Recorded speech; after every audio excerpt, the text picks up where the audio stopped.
Assalamualaikum warahmatullahi wabarakatuh. Waalaikumsalam warahmatullahi wabarakatuh. Alhamdulillah pada hari ini kita masih diberi kesehatan.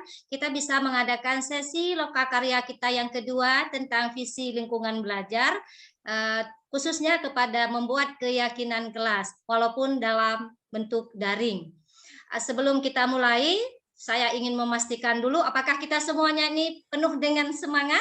Semangat. Masih bersemangat? Ibu. Iya, kita tes dulu. Saya ada ice breaking yang mau saya berikan kepada Bapak Ibu semua untuk melihat apakah Bapak Ibu fokus pada kegiatan kita hari ini. Kalau saya bilang tepuk satu, Ibu tepuk satu. Kalau saya bilang tepuk tiga, Ibu tetap di tiganya. Ya, mulai tepuk satu. Ya, nanti Ibu tepuk satu. Tepuk tiga. Tepuk dua. Oke, terima kasih Ibu. Saya tidak melakukan karena di sini saya ingin melihat Ibu apakah fokus dengan kegiatan yang akan kita mulai hari ini. Ya, sebelum kita mulai, ya kita baca doa bersama-sama agar diberikan kelancaran pada kegiatan lokakarya kita yang kedua ini. Berdoa dimulai. Ya, selesai. Ya, izin share screen Ibu, Bapak guru hebat. Ya, adapun materi kita hari ini di sesi lokakarya kita yang kedua adalah tentang visi lingkungan belajar itu melalui keyakinan kelas.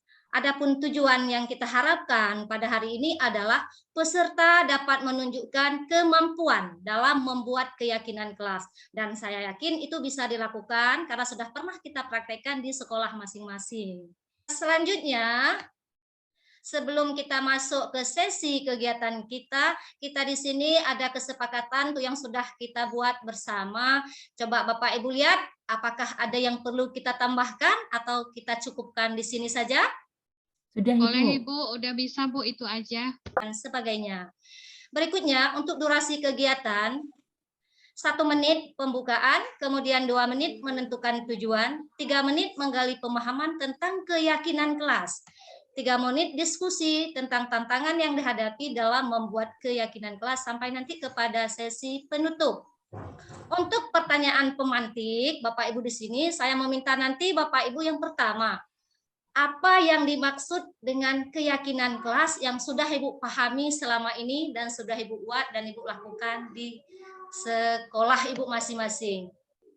Izin Ibu. Iya, Bu Mira silakan, kita persilakan kepada Bu Mira. Ya. Kalau menurut saya, keyakinan kelas itu kayak semacam kesepakatan yang dibuat dalam kelas, Ibu. Kemudian kesepakatan ini kita susun bersama-sama bersama dengan peserta didik, kemudian untuk ditaati secara bersama-sama dengan peserta didik. Itu Bu, kalau menurut saya. Oke, bagus sekali yang sudah disampaikan Bu Mira. Menurut Bu Mira di sini, kata kunci berarti kesepakatan ini ada keyakinan kelas ini adalah sebuah kesepakatan yang sudah diyakini, kemudian akan dijalankan bersama-sama. Yang tentunya ini untuk apa? Ada tujuannya, ya, ada langkah-langkahnya.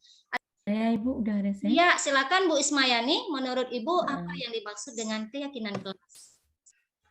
Menurut saya, setelah saya belajar dengan Pasil dan berkolaborasi dengan kawan CGP yang lain, keyakinan kelas itu ialah sesuatu kesepakatan siswa bersama guru yang dibuat dengan penuh keyakinan sehingga mereka mudah dalam melaksanakan keyakinan itu di dalam kelas dan lingkungan sekolah.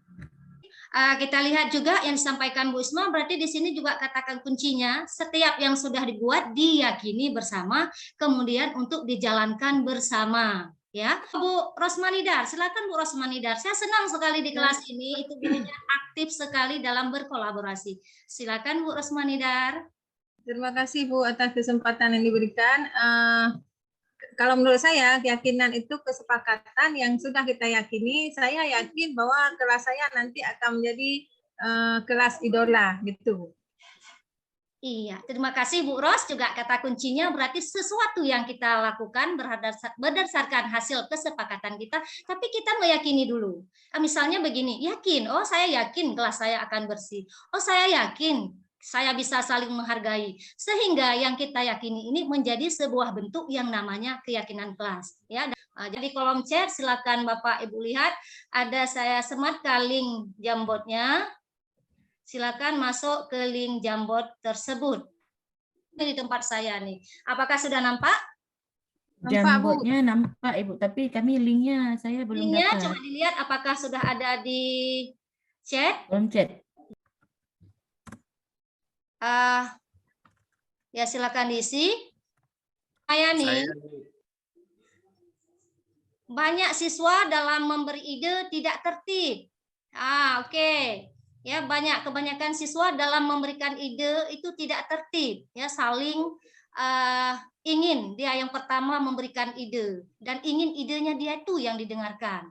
Kemudian Bu Rosmanidar, ada yang tidak tahu harus menulis apa, Bu. Nah, tentu di sini kita perlu langkah-langkah yang harus kita sampaikan kepada siswa agar mereka tahu, ya, bagaimana menulis, apa yang harus kita tulis, tentu di bawah bimbingan kita. Kemudian Bu Mira di sini tidak mau mengikuti apa yang sudah disepakati. Itu di semua tempat Bu Mira seperti itu. Tapi tugas kita di sini sebagai guru ya bagaimana membimbing mereka ya di kelas terutama di sini agar apa yang sudah ditulis itu mau dilakukan bersama. Terima kasih. Di link Jamboard tadi kita sudah menuliskan tantangan kita. Memang di sekolah kalau kita lihat seperti apa. Untuk menguatkan pemahaman di sini saya ingin nih salah satu dari Bu Ismayani nih. Apa yang Bu Ismayani tulis bisakah diberi penguatan, Teh? Bisa Ibu. Di dalam kelas biasanya kita kalau buat kesepakatan itu tantangan kita itulah di saat siswa memberi ide-idenya dengan bahasa-bahasa daerahnya yang tidak tertib. Mereka suka memberi ide-ide kadang yang aneh-aneh yang menyulitkan kawannya gitu. Jadi tantangan itu kita harus bisa kita lewatkan dengan cara kita memberi kesepakatan di awal bagaimana kita menjalankan supaya tertib. Kita memberi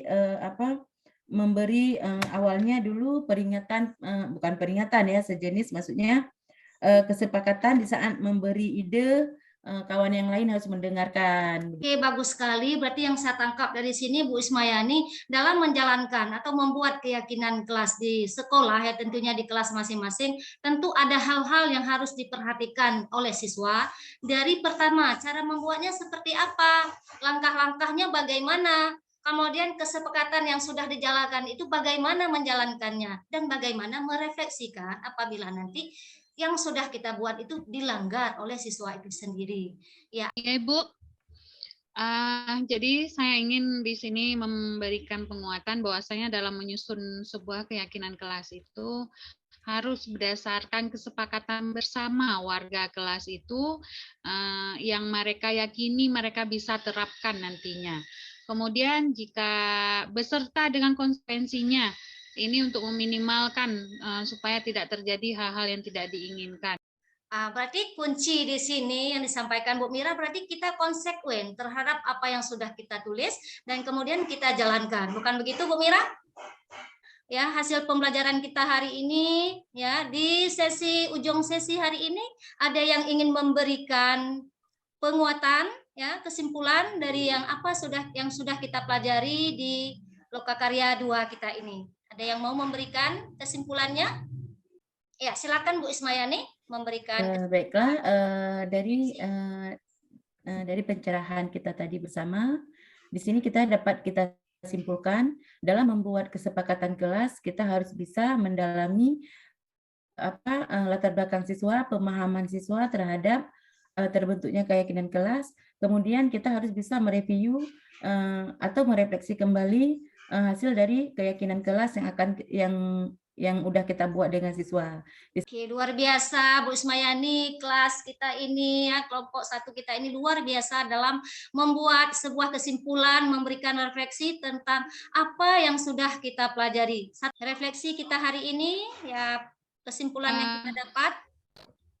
Ya, terima kasih Ibu.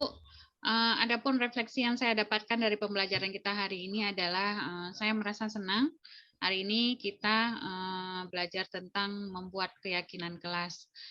Semoga ke depannya kita semua bisa menertibkan anak-anak dengan menggunakan keyakinan kelas. Ya, demikian pembelajaran kita hari ini. Jadi kita bisa mengambil sebuah kesimpulan bahwa keyakinan kelas itu adalah memang kesepakatan bersama yang kita yakini bersama itu secara universal ya. Jadi tidak terbatas di kelas, tapi juga bisa di luar lingkungan siswa itu sendiri. Untuk apa? Untuk tumbuh dan kembangnya anak, terhadap perkembangan anak. Bagaimana cara membuatnya, langkah-langkahnya, apa yang kita tulis dan bagaimana kita jalankan, serta apa konsekuensi atau apa yang harus kita lakukan apabila ada anak yang melanggar ya dari apa yang sudah ditulis. Tentu ini sudah kita pahami bersama. Terima kasih Bapak guru hebat yang sudah berpartisipasi, dan kelas ini adalah kelas yang sangat saya rindukan. Semoga di sesi lokakarya ke depan kita dapat berjumpa kembali dalam waktu, walaupun waktunya berbeda, tapi dalam kondisi yang penuh dengan semangat. Saya akhiri. Assalamualaikum warahmatullahi wabarakatuh.